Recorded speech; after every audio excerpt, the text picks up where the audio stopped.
Welcome back to the Iron Insight. Thank you for starting the week off right with the Iron Insight. Every Monday morning at 4 a.m. I'm Bryn Welds. And I'm Andrew Nichols with Southern Leatherworks. And today we're sitting down with Brad White from Arc Life Fab on Instagram and all social media platforms. Arc Life Fab.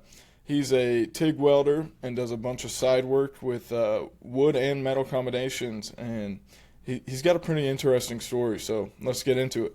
Mr. Brad, how's it going? It's going, brother. How's it going, kid? It's what do you got going on today? You wanted the early slot for our filming. Just some side work, man. I got some trim that I'm installing in some people's house to make their kids' room and their bedroom cooler, and then I got to pick up steel for a railing job, and then working on a live edge table. You got a lot of side work. Do you ever think about going full time solo? It's a dream, but I'm terrified. As like the only income in my house for right now. Ooh, mosquito. The only income in my house is just kind of like skeptic. But my wife's gonna go back to teaching and stuff like that, so it'll be good. It's like double full time. Yeah. How do you? It is. How do I manage? How do you unwind? I mean, because I struggle with leaving work and bringing it home. I just go to sleep. So ADHD is really bad with me, and I hated taking meds growing up because like my mom would be like, "Oh, you got to take your Adderall," and Adderall makes me sleepy, believe it or not. So that's how I know it's real. And I don't like being groggy. I don't like being bogged down. So over the years, I've just learned to like basically wear myself down mentally. Okay, that's when I'm going to bed, and then, That's crazy. So just go till you drop. That's pretty much. We do it. Yeah. I mean, it sounds crazy, but at the same time, like it works. That's the thing. If that works for you in this industry and that keeps you going in this industry, that's what you got to do. I mean, you got to find what works best for you. Yeah, and I mean, there's always energy drinks if it gets too hard. So. And you probably have the most side work. It's not side work. It's like full time. Yeah, I mean, dude, and I don't advertise. It's all word of mouth. Like, it's all from either, like, repeat customers or, like, I'll do something for someone in a neighborhood, and then they'll come in and they'll be like, oh, well, I told my neighbor about you, or I get a text from someone during the day like, hey, Brad, so-and-so gave me your number. You just finished up something for them. Like, I'd like to see about getting something done for you. So this is kind of, how it goes. You did a large handrail recently. Yeah. Was that a new construction? It was, they built the deck, and then he had the handrail on there. Basically, the guy is a civil engineer. Like, he does drawings and planning, like for the land plots and stuff like that for like new subdivisions and neighborhoods and stuff. And he wanted to give it his go at designing their deck. And so he came up with the design for the railing and how they wanted everything to go. And there were other people in it, like as far as other companies bidding on it, but I presume I was the cheapest because, like with every contract, they always take the cheapest bidder. Yeah. Yep. Do you have a plasma table? My buddy Pancake does. David Pancake for Pancake Customs. He used to just, let's see, rewind a bit. Several years ago, we used to live in the same neighborhood, and when they first moved from Vegas to New Braunfels, they needed a doggy door installed, and they had a bunch of work done on their house, and so his wife hit in the neighborhood Facebook group, like hit up, and then so it was like, all right, cool, I can put in your doggy door. So like went in, put in the doggy door, met his wife, she was cool. She's like, hey, I got some other stuff that needs to be done. Like I put together their entertainment center. Like I would just do like little side things because it's like, oh, I can make $20 here or $50 here. Like every little bit helps towards anything. And, you know, I got time. I ain't got nothing going on. Let's do it. And so it just pretty much went from there to meeting him. And after meeting him, I'm like, hey, I had a guy, Chris, that was helping me out with side work. So Chris's side work help with me turned into his own business, Ansley Staining. So, like, he stains fences and builds fences and stuff. So he got too busy to help me, and I needed someone to help me build decks on the weekends. And so I just reached out in the neighborhood, and he answered, and he's like, yeah, I don't know what I'm doing, but you can teach me. And I'm like, all right, cool. So, and then eventually it grew into, wait, what's this plasma table thing? What's this? What's that? Like, maybe I can learn this. Like, I know computers. How can I go? And he just self-taught himself through YouTube. University of YouTube, baby. And then, yeah, he bought a Langmuir 4x3. We got, what is this, 52i plasma from Everlast running it. And it's been good, man. Like, he still helps with you? Oh, yeah. He's actually, I think at the end of the month, he's moving back to Vegas. So he's not going to be here anymore. You know. Well, speaking of moving to New Braunfels, at FabTech, you were telling me a little bit about that's New Braunfels, Texas, by the way.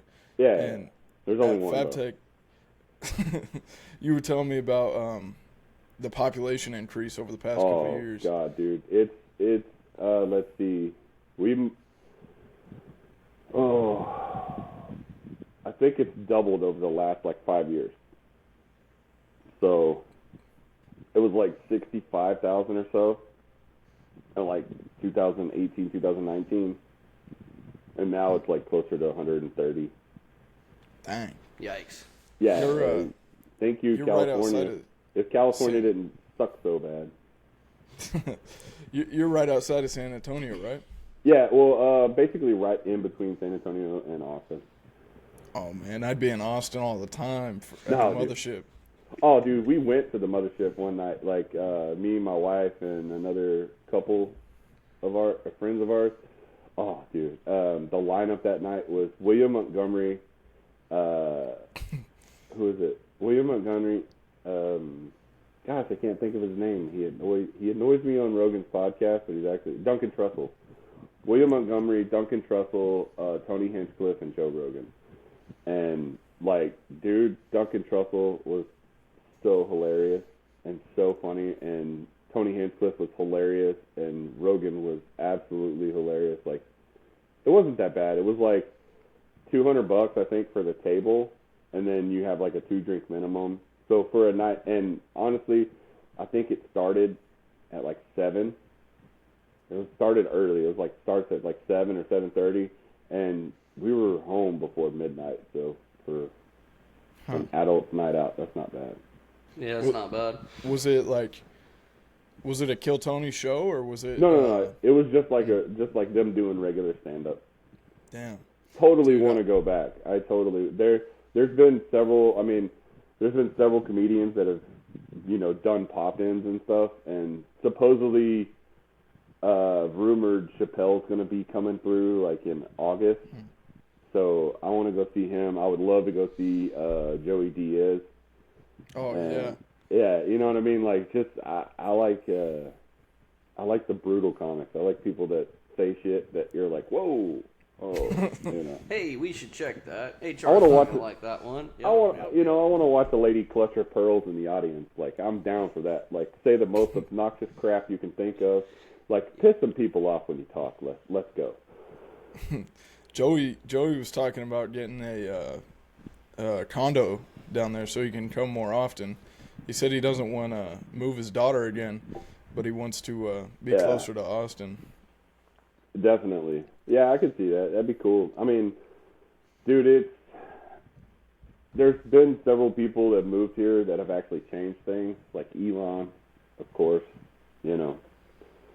Isn't there well, he's making a gigafactory, right? Yeah. I think that's actually between Austin and Bastrop. So, like, on the east side of Austin is where the Tesla factory is. And then Bastrop, he's got something going on over there, which is like a small town. and in between there, he's building a city for like all of his employees, basically. And then like north of Waco is where they test all the rockets at, and then in like basically just north of Brownsville, like around Harlingen or whatever, that's where SpaceX launches from. Huh. So is in like the lobby of the mothership, was there some metal art? Like I think I remember him posting. Yeah, he's got some stuff. Yeah, he's got some stuff, dude. He's got some crazy stuff around there. You know. I want to see William Montgomery live so bad. Dude, I cannot stand that guy. He's so fucking annoying. Like, no way. Dude, he was on stage and I just wanted to just choke the shit out of him. Like I don't like the fact that he's like yelling to try to get his joke across, and then like he yells at the audience like, "Why aren't you laughing?" It's because you're fucking yelling at us, dude. Like like everybody here has been yelling at their kids all day long. Like nobody wants to yell anymore. We're here to laugh. Everybody here's been yelling at their kids all day. Yeah, maybe it's like there's 250 people here have been yelling at their kids all day long. Like, hey, bro, you gotta just come down a little bit, okay? Just bring the noise level down, man. Let's just bring it down. You're at a 10, I need you at a 2, okay? Like, dude, I love when he does crowd work on Kill Tony. He'll be like, "Why are you talking, bitch?" he does that during his show too. Damn. Or he did that during ours. Like he was like yelling at people for not laughing, and then nobody laughed. Still. It might be different in person. Or Casey Rocket. You like Casey Rocket or no? Casey Rocket, that guy's crazy. Like, well, I mean, like my brain comprehends him, which is weird. But he reminds me of a chicken, like the way he just kind of like pecks around and like goes around everywhere. Like so, I like that Cam guy. He's Cam funny. Patterson. Yeah, Cam. He's just like I like rock. I'm not retarded or nothing. Well, maybe I'm not, but I like rock. I like rocks. He pulls rocks out of his pocket. That was the best video I've ever seen. I would like to go. I would like to go see Kill Tony, but dude, it sells out so quick. I feel like it's so hit or miss on who the guests are too. Yeah, like, which I mean they keep it that way, but I mean, you gotta. Like, that room that Kill Tony is filmed in, the big one, like, it only holds, like, 250 people. And then they'll, like, have the audience in there. And then, from my understanding, is all the comedians that sign up for the bucket or whatever, they're kind of, like, lined up outside or in the other, there's, like, another, because they have, like, 2 rooms there. And then in the other room, they'll have something there. I listen to Rogan all the time and, you know, bits and pieces from time, kind of like, oh, okay. Did you watch the roast of Tom Brady? Of course, dude. Tony Hinchcliffe killed it. Right. Everybody was talking about how good Nikki Glaser did. No. Tony Hinchcliffe is how you roast somebody. You want to make them pissed off. That's how it's done. Did you hear what Tom Brady said to Tony? Yeah. I'll put my foot up. I'll put my shoe in your ass. You know. Yeah. That's funny. Tom quickly realized that he was well out of his league when they started saying some stuff. They're not being nice to me. They're not kissing my ass. What did I sign up for? This is called a roast, buddy. Yep. I'm watching it with my brother, and I'm like, oh, wow, he just said that about his ex-wife and kids. Okay, then. All right, we're going to keep going. My favorite joke was the stool joke. Like, Kevin Hart's using the stool behind the podium that Aaron Hernandez kicked out from underneath himself. I was like, oh, finally, somebody said it. Oh, the Aaron Hernandez jokes were great. And then, also, all they those killed. were great. I mean, it's like he kind of like avenged himself. He wrote 10 of those roasts before, like the one of Donald Trump. Tony was a writer for 10 roasts before this one. So he broke the rules. Like, I listened to the whole podcast where he kind of like exposed it, and that was stay at the table. Was that Two Bears One Cave? Yeah, that was great. I'm glad he broke the rules and went up to the stage and everything. When we went to the mothership that night, I was actually hoping to Tom Segura would pop in, but we didn't get him that night. I was like, Tom didn't want to go on stage with Bert at that roast. Who? I don't know. I mean, I thought in the beginning Bert is funny, but I don't know, man. Like, you know, everybody's got their place and doing their thing, and obviously somewhere along the lines, you know, he's become popular. But yeah. Speaking of Casey Rocket being like a chicken, you were letting your chickens out before this episode, right? yeah, man, we got 4 chickens. Built a coop. Actually, built a chicken coop in the backyard, and we got 4 chickens, 4 hens, and just trying to get some eggs going. Hopefully by Thanksgiving they'll start laying. So Stainless steel chicken coop with all nice TIG welded welds I all wish, the way bro. around. Honestly, I do a lot of woodwork, man. Like, That would be the most badass chicken coop ever. it would be a hot chicken coop, bro. It's Texas, man. Like, That's true. we're in the 100-degree season, so it's triple digits until October here. Usually begins the middle of the May through October. I saw an old post you had. You said it's that season or something like that, and you had put like fans in your hood. Yeah, Pennyweld was a company that used to make like fans that had you could charge them up, and they had like little fans, and they had some with like speakers and stuff like that. Like when they first came out, I jumped on the bandwagon, and I'm like, oh, this is awesome. But the charging them every day, using them every day, they just they would work good for the first couple hours, and then okay, cool. Recharge it at break time. Okay, let it recharge for a little while. Put it back in. Go. And then, okay, by lunchtime, all right, got to charge it again. So, like 4 times a day, I'm charging it just to minimize the heat in my face. Yeah, I can't even imagine. But yeah, now it lasted about 3 months, and then you know. I work in a shop with AC now, so I'm spoiled. Yeah, dude. Honestly, I don't think I've ever worked in an AC shop. I've only worked in 2, but this new one, they spoil us pretty nice. Actually, you know what? There's a poly plant in Dow Plant B in Freeport that the whole inside is all like stainless and Inconel and titanium because they do all the plastics that go into medical use and like CDs. This is back when CD technology was like the thing still. I know y'all might not know what a CD is, but they would go in, you know, like plastic, the IV bags and syringes and CDs and all that. And it's all like ISO 9006. So you got to go in a lockup, like take this weird like ionizing shower, and then put the white suits on and everything, the little booties and all, and then go into like another room.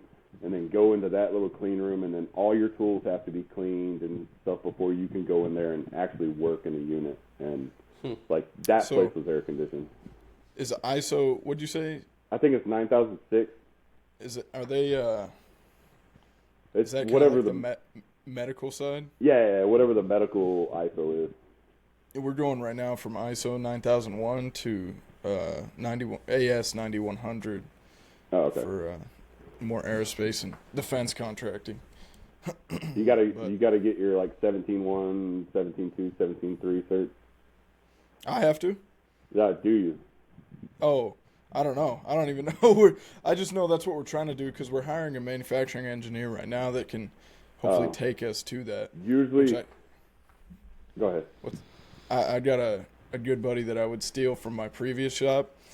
Probably the only worthy one that if I had my own business that I would want to work with me. This guy is a killer. Like lean manufacturing, this guy is it, and he knows his shit. So I'm trying to steal him from the previous company I work for, but my dad is a big wig at the previous company I work for, so he knows that I'm trying to steal him. So it's pretty easy. Just offer him more money. Yeah, whoever pays more money, that's where he's going. I guarantee it. Hey, more money in air conditioning? You had me at air conditioning, bro. No need to talk you had me in air conditioning. I would take a $1 or $2 cut to work in the air conditioning. Ooh. That's what I was thinking, and then they ended up paying us better. And the main reason I left was because that shop was like, you know how it is on a tractor, like a combine. Well, Andrew, you worked at Case, New Holland. Yep. It's just like throw some shit down and keep going.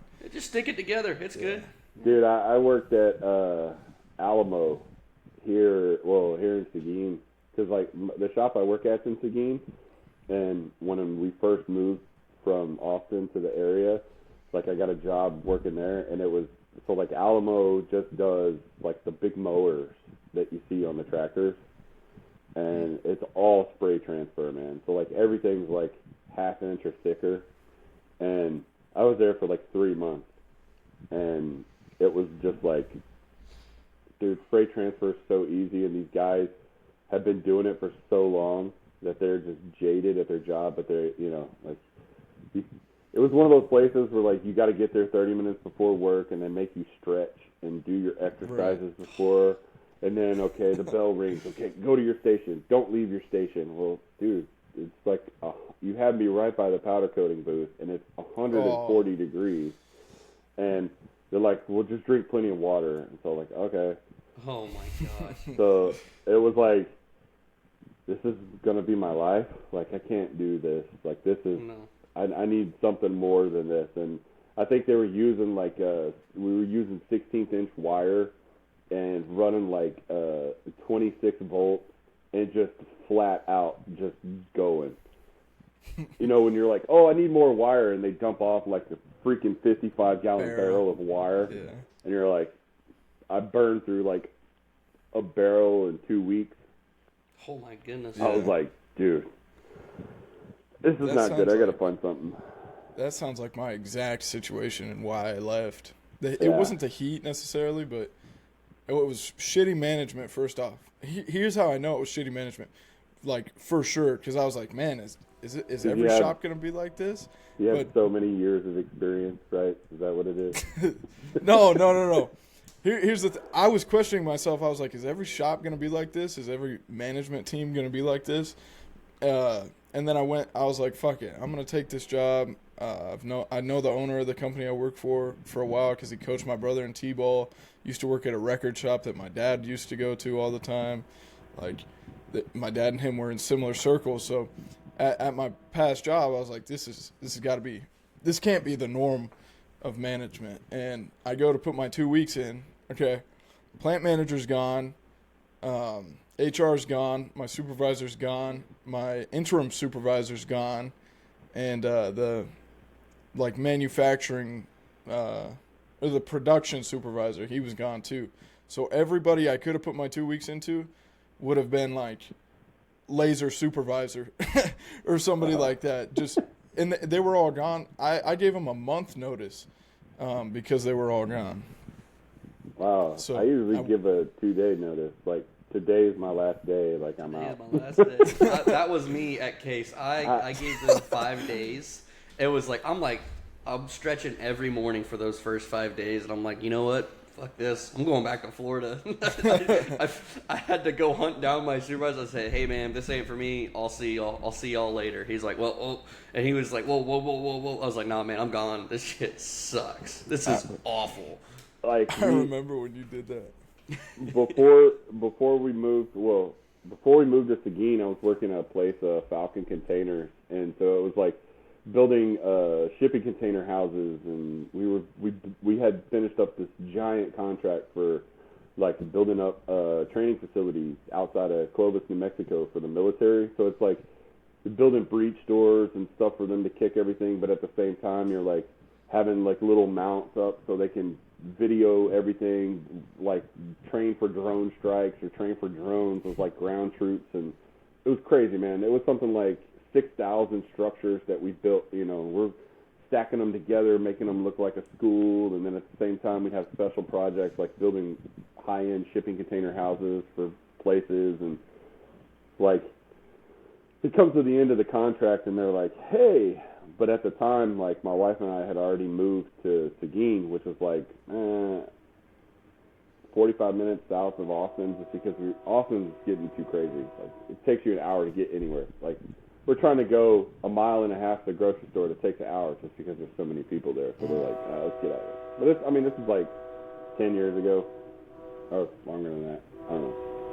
Well, I seen a couple years ago you posted a picture standing inside of a huge pipe Well, it wasn't kind a of pipe, it was a filter. Yeah, it was already formed. I was going to ask you, what kind of fucking filter is that? Okay, so that's for the company I work for now. I've been there like 10 and a half years. Well, October will be 11 years I've been there. And so we build high-end air particulate filtration systems and mainly specialize in like giant lint filters. So you know that lint trap you empty on your dryer? Yeah. Like we make giant ones for like big laundries for like stadiums and hospitals, and like I'm 2 NFL stadiums short of having one of the filters that I have built specifically in an NFL stadium. Just 2 of them. That's all I need. 2 more. So What material was that made out of? 16 gauge 304 stainless. That was Nice. that was one of the larger ones. I think that one was like a 30,000 CFM like filter. But yeah. So we do anything. How tall am I? I'm 6'3". Yeah. Yeah, I'll pop that up for reference. I'll clip that and put it on social media. That thing was huge. Yeah, that one. I think that one was an 82-inch diameter. The largest one I've built there was like 40,000 CFMs, and it's at the Disney Resort in Hawaii. I think it's on the Kauai Island. I think that's where Hobbs is at right now. Actually. Yeah, I was gonna say that's probably where Hobbs is. Yeah, like my stainless filter is there, and it was kind of cool because like we built that filter. That was actually the year my wife and I got married in 2000. Yeah, I'm not sure. I think it's 2016. I think is when we got married, and so we're on our honeymoon, and we thought New Orleans was gonna be this great thing, but like we're like. We get down there, and they have, like, champagne in the room. Like, my boss and one of the guys at work is, like, paid for our hotel to kind of, like, as a wedding gift. So it's, like, this – we got this awesome suite, and we're, like, right there on Bourbon Street. So we're like, oh, cool. And then we drink some champagne and, like, all right, let's take a nap. And then we wake up, and we're like, oh, let's go to Bourbon Street. Yeah, let's party. Dude, Bourbon Street was, like, right across for the entrance to it. We get on Bourbon Street. Within the first block, we see like 3 people throwing up on a little alleyway, and this homeless guy taking his shit. And we're like, "What's that? Oh, that smell is horrible!" Like, no, Bourbon Street's terrible. Like, It's trashy. It is trashy. It's still trashy. We're like, yeah. And then, like a couple of days into it, my boss texted me. He's like, how's things going? You doing okay? I hate to ask this, but we got this big rush order. Would you be willing to come back early? And I was like, I don't know. And then I told my wife, and she's like, yeah, this is kind of boring. Like, let's just go back. Damn. Are you looking forward to Orlando Fab Tech this year? Yeah, dude, totally am. I really, really am. Like, I hate Atlanta. Everybody hates Atlanta. Apparently, I hate Atlanta. Atlanta sucks. Yeah, I don't know. Atlanta was my first Fab Tech, so y'all's first year at Fab Tech was my first year at Fab Tech, actually. Okay, I was gonna ask that. I wasn't sure. Yeah. I had never made it prior to that, and it was one of those things where I got there early and was supposed to be helping Stacia and Eric set up because that was their first Fab Tech too, I believe. I think they had done like a few things before. I think Danae or somebody like was like you could meet her and get a free cup or something like that if you find out where she's at. They did some promo thing like that, and then met them. That was cool. But then Jesse was trying to set up the Everlast booth. And it was, excuse me, it was like me, Johnny Dabbs, and Austin Hill, and Sarah Stork. We were all at the airport together. So, and that was like the first time we met. And then we see that Jesse's like on his deathbed, dude. Like, guy looked like, first words out of meeting Jesse in person, out of knowing Jesse for a year, he's like, I think I got COVID. You got to stay away from me, man. And I'm like, great. I fucking get to Fab Tech for the first time, get to meet this dude who I've talked to online forever. And he's like, I got COVID. I'm going to die. Great, buddy. And then so he's like, so I'm like, well, what can I help you with? And he's like, well, stay over there and put those carts together. And so the three of us just jumped in and started putting carts together. And he's like, I gotta go lay down. And then that was pretty much like our intro to one another in person.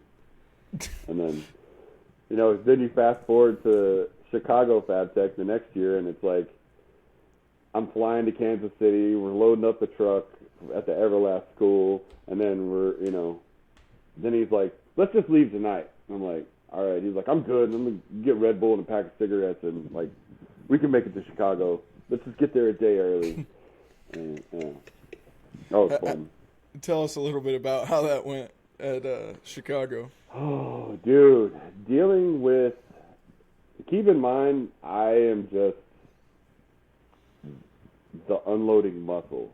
Let's just put it that way. So where that's all you're there for, is just to take heavy boxes here and put heavy boxes there. Yeah. I picked them up and put them down. I picked them up and I put them down. Yes. And like pretty much just like, hey, I'm I don't have any authority with anybody. I'm just there, just trying to help my buddy out, and trying to establish a better relationship with a company that I've been with for a while, and they invited me, so like, hey, I'm gonna do my job, like, no problem. And dude, it's like we get there early, thinking that okay, we can unload like 2 days early. Like, sweet, let's get this knocked out. Jesse and I are go-getters. Like, y'all know the drill. Like, the earlier you get in, the earlier you get out. Like, let's get it over with. We went a couple of days to explore Chicago, but between the unions and the Teamsters and like all that stuff, dude, I'm not saying he bribed anybody. I don't know. I never saw money exchange hands. But I do know that it was like a day and a half later that we got to unload. And then even then, we couldn't unload ourselves. Somebody else had to unload us and move it to our spot before we could do anything. And we were at a door by the booth, like maybe, I don't know, 50 yards from where the booth was, and they wouldn't let us unload the truck. That's so dumb. So after telling us all of this, what's your personal opinion on unions? We got to know. I have a love-hate relationship with unions. I know at one time in life the unions was probably a really great thing, and they helped set the precedent for all of us in history as far as like treatment from companies to workers and stuff like that, right? At one point in my career, very early on, I was in the Boilermaker union down there I basically shunned the idea of working with family, and like, because growing up in like a welding environment, welding shop, and my dad doing it, my grandpa being a welding teacher and everything, like, I was burnt out on welding by the time I graduated high school.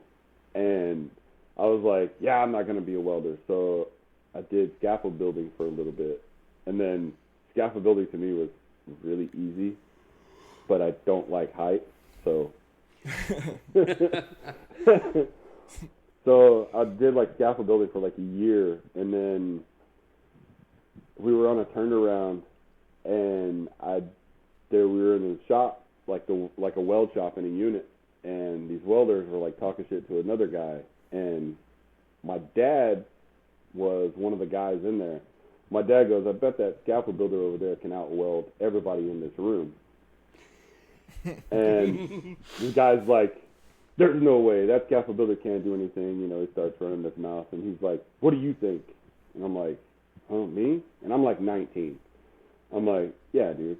He's like, well, here, we'll just make it something easy. And I remember it being like a 6-inch Schedule 40, 316, just like 6G weld. And I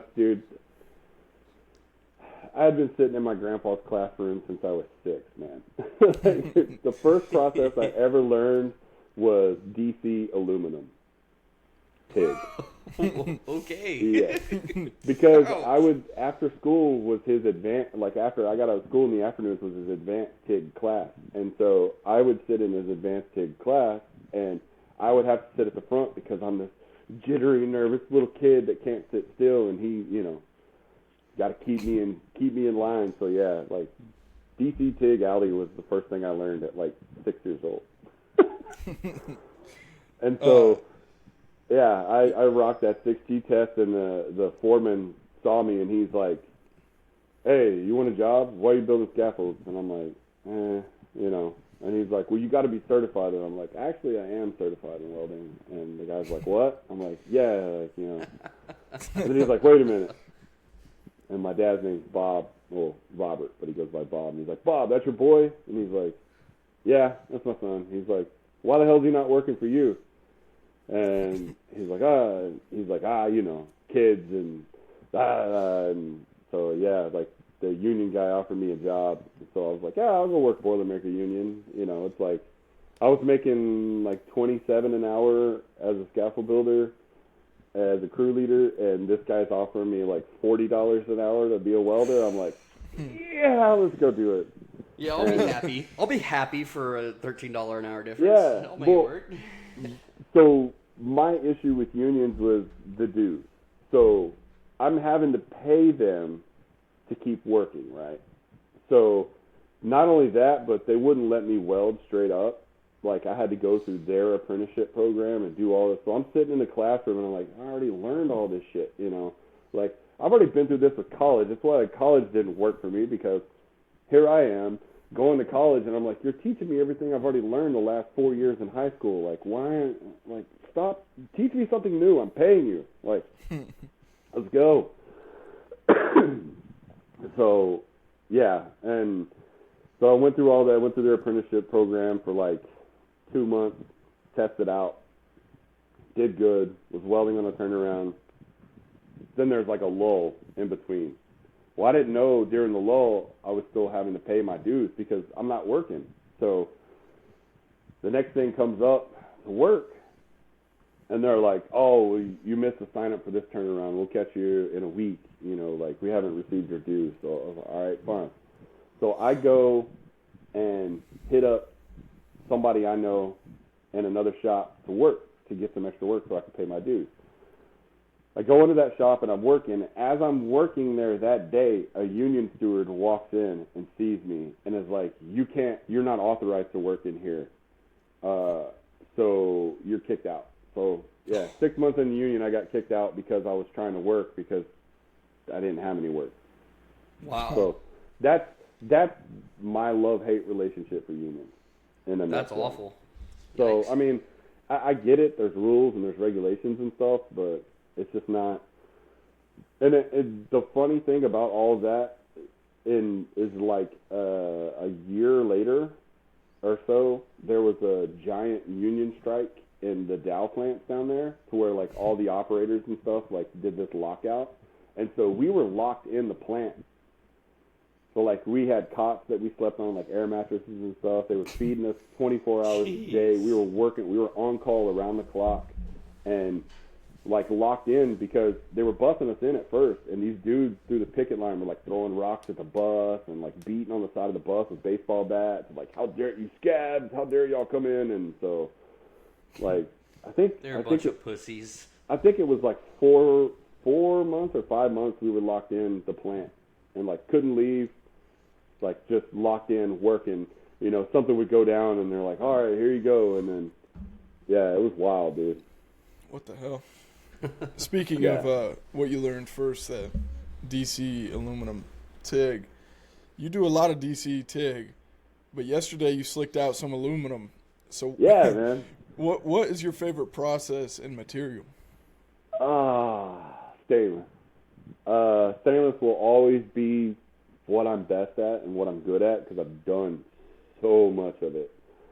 And then probably after stainless would be AC aluminum, just because like I don't do that much of it, and then when I get to do it, I'm so excited. I'm like, "Oh my god, I get to weld aluminum!" And you know, it's such a there's such a wide margin for error on AC for aluminum that you really have to zone it in and focus it in.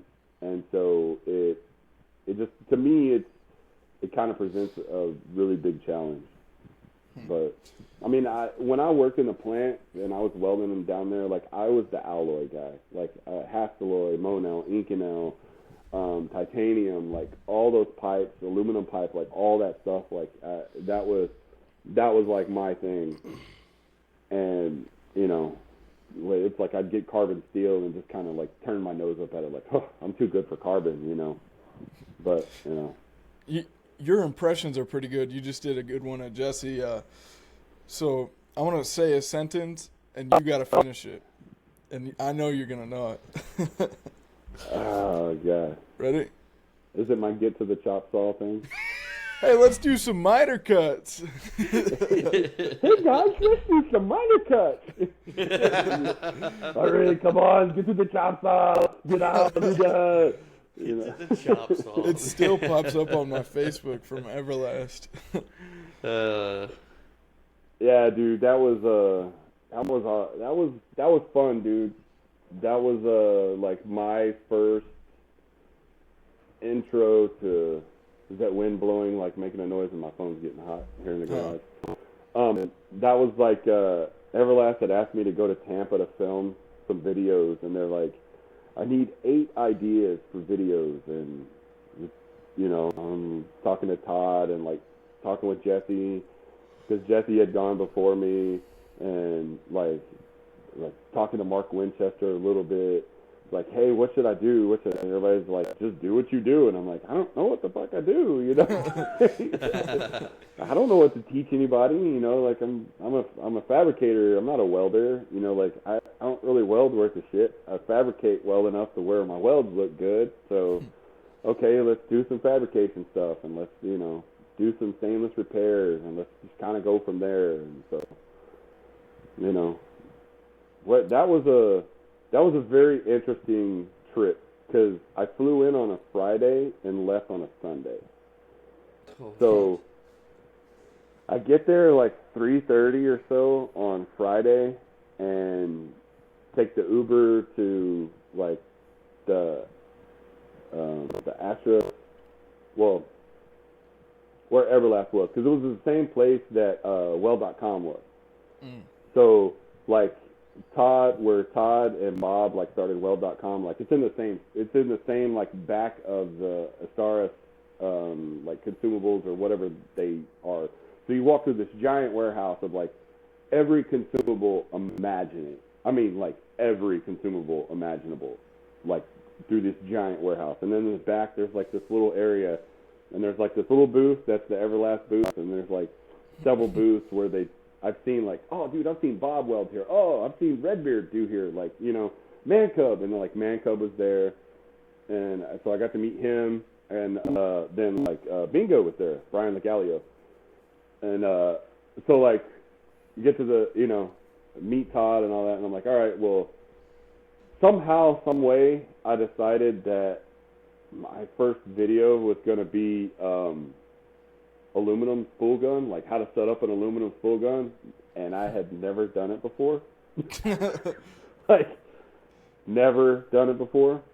So we're trying to get it all set up and everything, and we get it running, we film the video on it or whatever, and then realize that, like, I'm so nervous that it's just not working. And Todd, like, kicks everybody out, and he's like, all right, let's see if we can do some other stuff. And so we start doing, like, DC TIG, start setting up there, and he's like, all right, this is what we're going to do. Scrap that video, we're just going to do this. So I'm like, all right, cool. And Todd Clouser is who I'm talking about, by the way. I don't know if y'all know who he is. Todd's amazing. Todd is like the video and audio genius behind Weld.com. Like, this is the guy that we've all seen Todd's work for several years. Like, there's not a person, I don't think, in the weld community who doesn't know his work, but they might not know the guy behind the camera. And so he's like, all right, are you hungry? And I'm like, yeah, I'm starving. So, like, me, him, and Bingo go to dinner. And then he's like, all right, in the morning, I'm going to pick you up at 6. Let's hit it hard. I'm like, all right, cool. So picks me up from the hotel. We go down there in the morning. They got this giant whiteboard. And he's like, all right, let's write down the ideas. So I'm like, all right. So on one side, I write down all the video ideas I have that I want to go. And we get everything like, hey, here's all the coupons, here's all this, because Man Cub and Bingo had been setting up all the coupons for everything. Bless their heart, dude. They were rocking it out for us. And so we write all these ideas down. Well, then Todd flips the video board over, and he's like, we only have one camera, so everything's got to be like 4 or 5 takes of everything you do. So it's not just have multiple cameras and film one run. It's like I have to say everything 4 or 5 times because it's got to be captured, right? So I'm super nervous, and I'm just like not really comfortable at that moment. So I'm doing the video and everything. Well, in between takes, I start doing the silly ass voices, and I'm like, just doing random, because really he only needs the video because I had nailed the audio the first time, I guess. And so he's like, oh, the audio's good. We're good. I got the audio. You can just say whatever you want to. Maybe if it's better, I can cut it and place it. I'm like, all right, fine. So then I'm like, it's like, so here we go. This is the stainless, and we're going to do some decent take here, and we're going to go. And then, there's probably a whole video of me doing the Arnold Schwarzenegger voice, and just anything I could to, like, make it awkward, but, like, cut my nerves down. Because if I can laugh at myself, then nobody can bother me. Right. And so somewhere there's a chop saw video of me doing everything like Arnold Schwarzenegger. And that's where that bit came from. And he cut it up and put it on the internet. When did you get with the Edge Army? Oh, gosh, dude. 2018, 2019, somewhere around there. It was I was friends with Alfred Kugler, and I think he was with them at the time. This was like kind of back in the beginning stages of the Edge, and we were talking, and I was like, hey man, what's up with those cups you're using? He's like, oh, I'll send you one, check it out. And he sent me a couple, and I ran them, and then I had like a kind of wanted it shorter, and so inadvertently kind of reached out to Edge a little bit. He and I both like worked on it a little bit, and like, oh man, this would be cool if they could be just a little bit shorter, because that 15 cup was like real deep on the throat,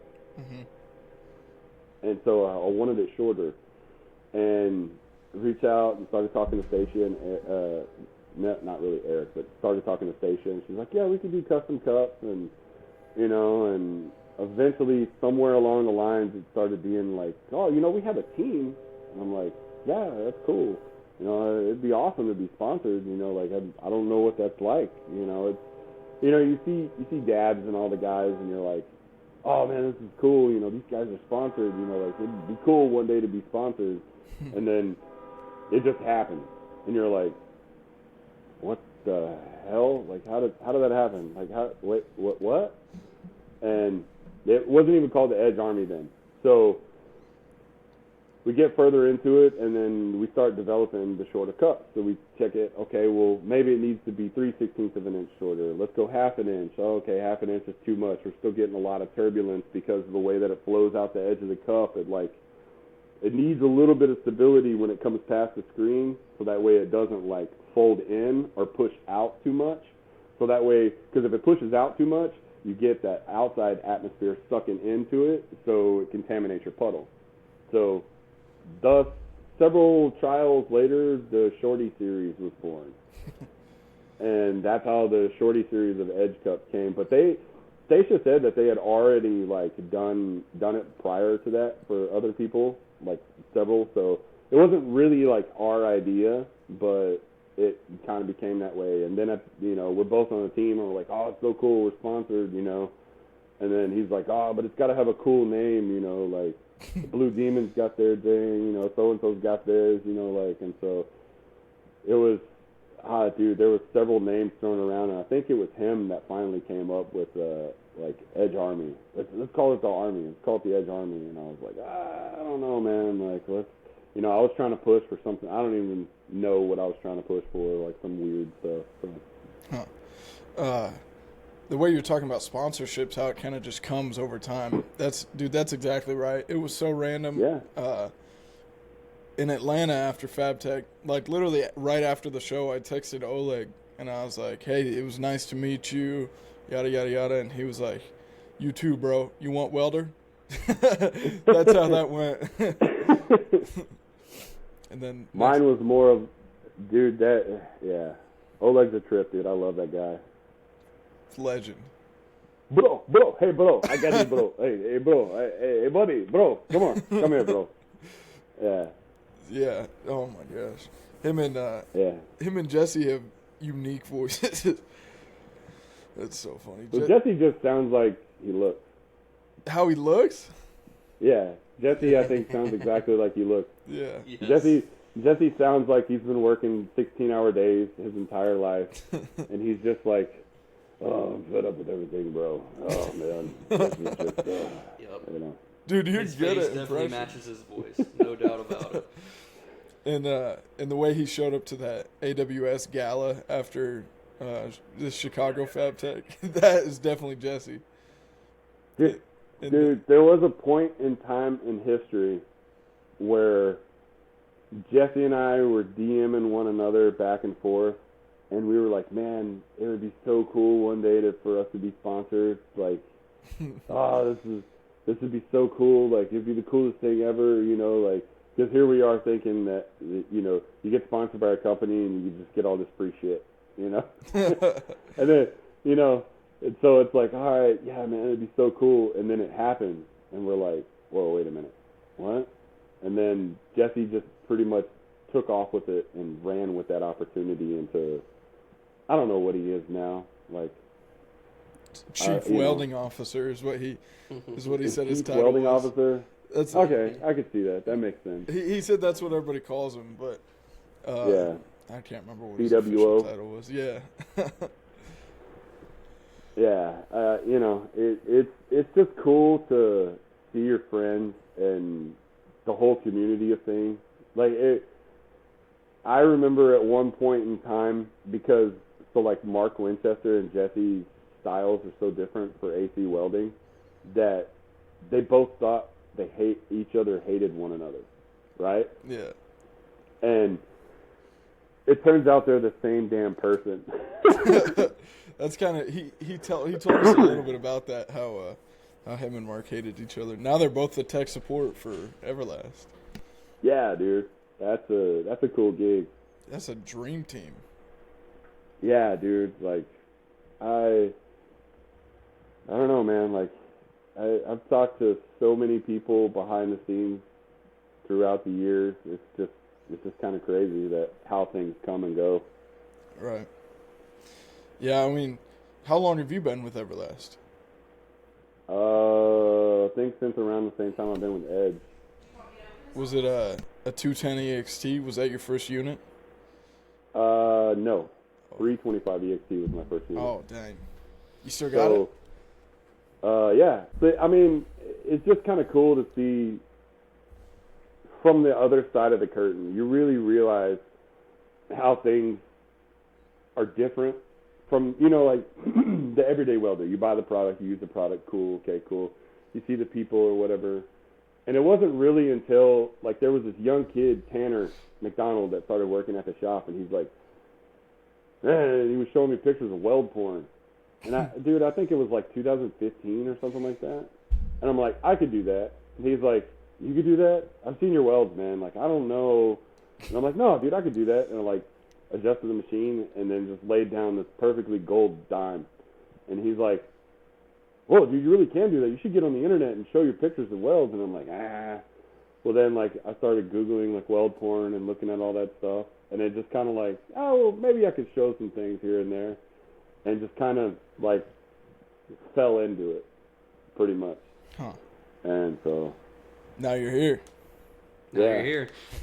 But yeah, as far as getting with Everlast, it's kind of a weird thing. So we had been running a Dynasty 300 at the shop, and then we had a Synchrowave 325 or something like that, LX. And the Synchrowave died, the Dynasty died, the board went out. And so it was like, all right, well, we're waiting to hear back from Miller Tech Support, and they didn't answer, so I'm running the sync, just running the hell out of the sync. Well, Then the sink died. And I'm like, well, shit. Like, I got to have something at the shop. I got to use something. So we had like a Lincoln TIG something. I don't even remember what it was. But that's like buried in the corner somewhere. So I'll pull that out, start using it. And then this other kid starts. That Tanner kid starts. And I'm like, man, and so I'm seeing these Everlast machines and stuff online, seeing Jesse running them or whatever. And then I look at the price of them, and I'm like, 325 EXP is like $2,500. Like, why is this machine so cheap? Like, we just bought this Dynasty, and this Dynasty is like $16,000. Like, what the hell? Yep. Wait a minute. The board is $2,500 for the Dynasty. Like, huh. And so I was talking to my boss, and my boss goes, I'll tell you what. We'll order the board, and we'll order that EXT. We'll order that machine. I'll give you $5,000. And then that way you have a backup machine. We'll sell some of these other ones. So we ordered the EX. Like, I called Everlast, talked to them. Oleg, like, we ordered it. Oleg overnighted it. He's like, I get you up and running. No reason you should be down, bro. I got you. So, like, all right. Jeez. He's like, you try it. You don't like the machine, we refund you money, no problem. Okay, cool. I'm down with that. And so, like, overnight the machine, come in, set it up. I'm like, all right, damn, this okay. Like, I don't know what this machine does. Like, I don't know all these bells and whistles. Like, let's see what it does, and just start running it and running it and running it. And then 8 months later, the board finally comes in for the Dynasty. Oh my gosh. Yeah. So I've been running the 325 EXT wide open for 8 months in production, and it has not missed a beat. And I'm like, there's no way for $2,500. Like, this is crazy. And so, like, all right, well, we put the board in the Dynasty. Dynasty sits in the corner still. And then, like, after about a year, boss was like, oh, so you really like that one? I'm like, yeah, I like this machine. And he's like, well, it's good. We got a good deal on it. I'm like, yeah, that's regular price. He's like, what? I'm like, yeah. Okay, well, cool.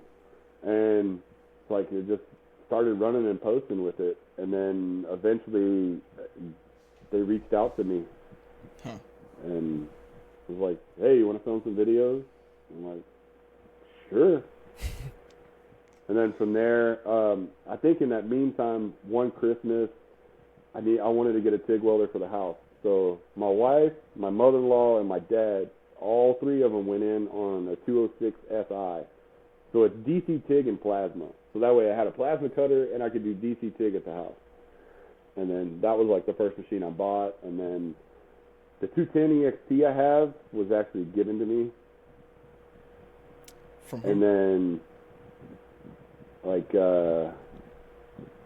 then the Storm, like I got on the Storm project, the Storm 215C.